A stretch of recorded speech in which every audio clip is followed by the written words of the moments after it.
Talking to oneself is a habit everyone indulges in. We could no more stop talking to ourselves than we could stop eating and drinking. All that we can do is control the nature and the direction of our inner conversation. Most of us are totally unaware of the fact that our inner conversations are the causes of the circumstances of our life.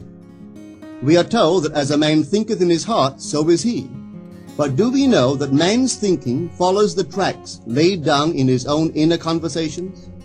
To turn the tracks to which he is tied in the direction in which he wants to go, he must put off his former conversation, which is called in the Bible the old man, and be renewed in the spirit of his mind. Speech is the image of mind. Therefore, to change his mind, he must first change his speech. By speech is meant those mental conversations we carry on with ourselves.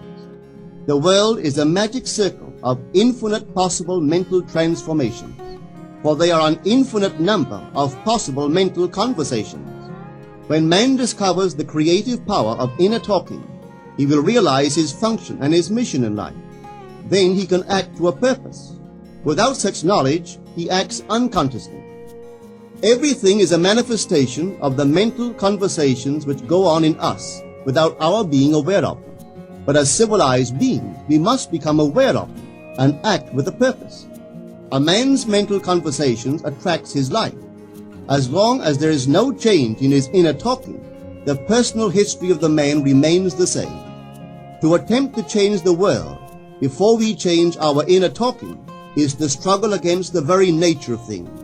Man can go round and round in the same circle of disappointments and misfortunes, not seeing them as caused by his own negative inner talking, but as caused by others. This may seem far-fetched, but it is a matter which lends itself to research and experiment. The formula the chemist illustrates is not more certainly provable than the formula of this science by which words are clothed in objective reality.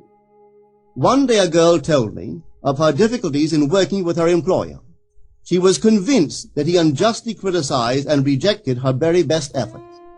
Upon hearing her story, I explained that if she thought him unfair, it was a sure sign that she herself was in need of a new conversation piece. There was no doubt that she was mentally arguing with her employer, for others only echo that which we whisper to them in secret. She confessed that she argued with him mentally all day long. When she realized what she had been doing, she agreed to change her inner conversations with her employer.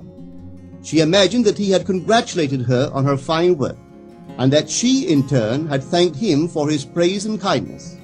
To her great delight, she soon discovered that her own attitude was the cause of all that befell her. The behavior of her employer reversed itself. It echoed, as it had always done, her mental conversations with him. I rarely see a person alone without wondering to what conversation piece is he tied. On what mysterious track is he walking? We must begin to take life consciously, for the solution of all problems lies just in this. The second man, the Lord from heaven in all of us, is trying to become self-conscious in the body, that he may be about his Father's business. What are his labors? To imitate his Father, to become master of the Word, master of his inner talking, that he may mold this world of ours into a likeness with the kingdom of love.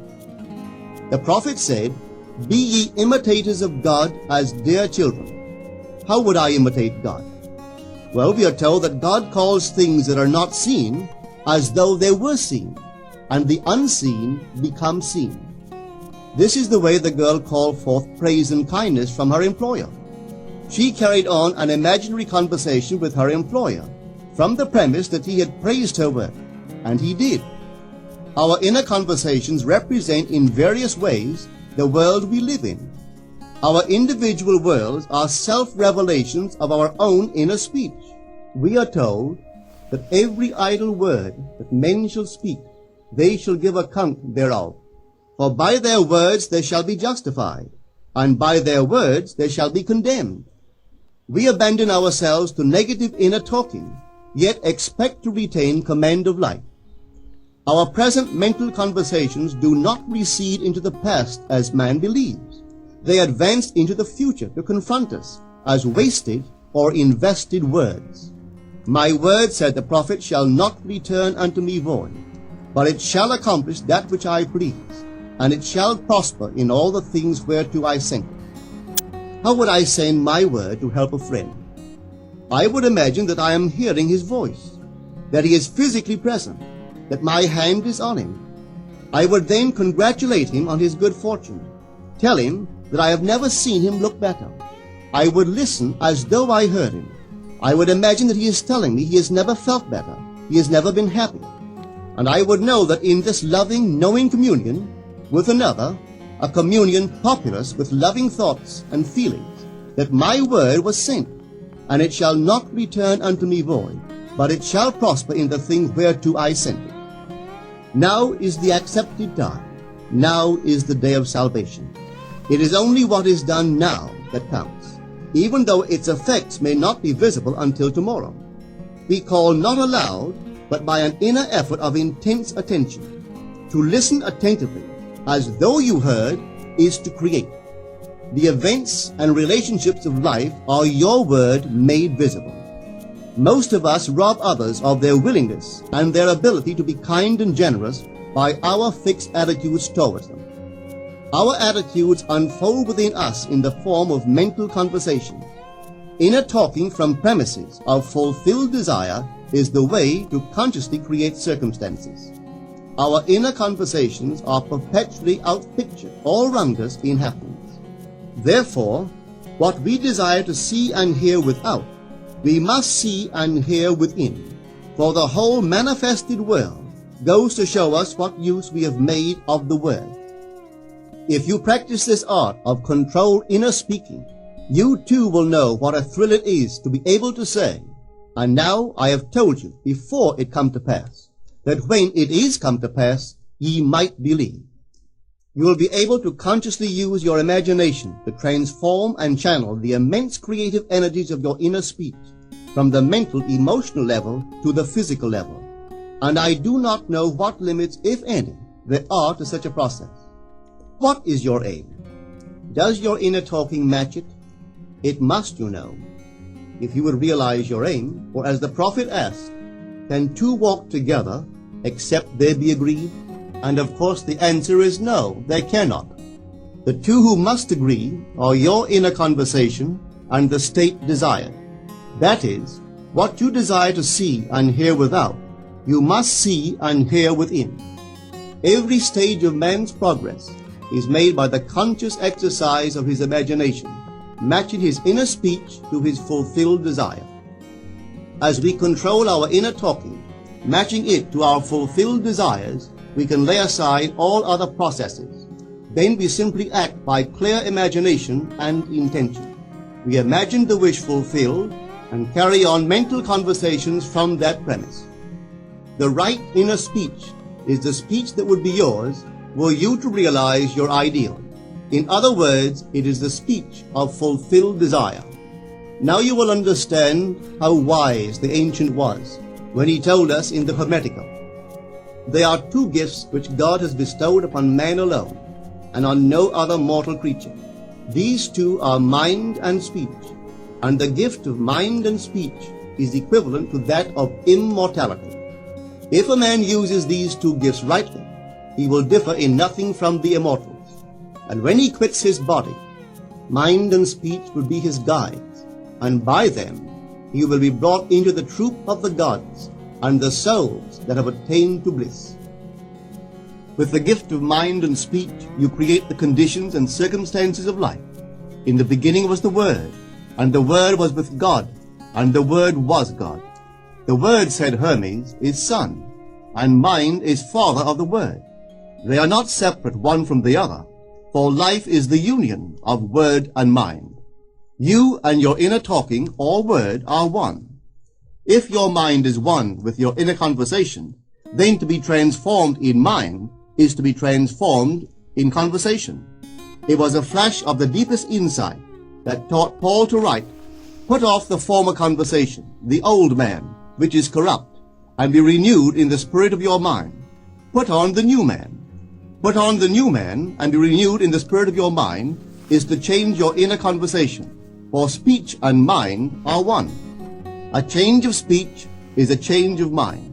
The prophet Samuel said, "The Lord spake by me, and his word was in my tongue." If the Lord's word was in the prophet's tongue, then the Lord's mouth that uttered the word must be the prophet's mind. For inner conversations originate in the mind and produce little tiny speech movements in the tongue. The prophet is telling us that the mouth of God is the mind of man, that our inner conversations are the word of God, creating life about us as we create it within ourselves. In the Bible you are told that the word is very near to you, in your mouth and in your heart, that you may do it. See, I have set before you this day life and good, death and evil, blessings and cursings. Choose life. The conditions and circumstances of life are not created by some power external to yourself. They are the conditions which result from the exercise of your freedom of choice, your freedom to choose the ideas to which you will respond. Now is the accepted time. This is the day of salvation. Whatsoever things are of good report, think on these things. For your future will be formed by the word of God, which is your present inner talking. You create your future by your inner conversation. The worlds were framed by the word of God, that is, your inner talking. See yonder fields? The sesamum was sesame, the corn was corn, the silence and the darkness knew. So is a man's fate born. For ends run true to origin. If you would reap success, you must plant success. The idea in your mind, which starts the whole process going, is the idea which you accept as true. This is a very important point to grasp, for truth depends upon the intensity of imagination, not upon facts. When the girl imagined that her employer was unfair, his behavior confirmed her imagination. When she changed her assumption of him, his behavior reflected the change, proving that an assumption, though false, if persisted in, will harden into fact. The mind always behaves according to the assumption with which it starts. Therefore, to experience success, we must assume that we are successful. We must live wholly on the level of the imagination itself, and it must be consciously and deliberately undertaken. It does not matter if, at the present moment, external facts deny the truth of your assumption. If you persist in your assumption, it will become a fact. Signs follow, they do not precede. To assume a new concept of yourself is to that extent to change your inner talking or word of God, and is therefore putting on the new man. Our inner talking, though unheard by others, is more productive of future conditions than all the audible promises and threats of men. Your ideal is waiting to be incarnated, but unless you yourself offer it human parentage, it is incapable of birth. You must define the person you wish to be, and then assume the feeling of your wish fulfilled, in faith that that assumption will find expression through you. The true test of religion is in its use, but men have made it a thing to defend. It is to you that the words are spoken. Blessed is she that believeth, for there shall be an accomplishment of those things which are spoken unto her from the Lord. Test it, try it.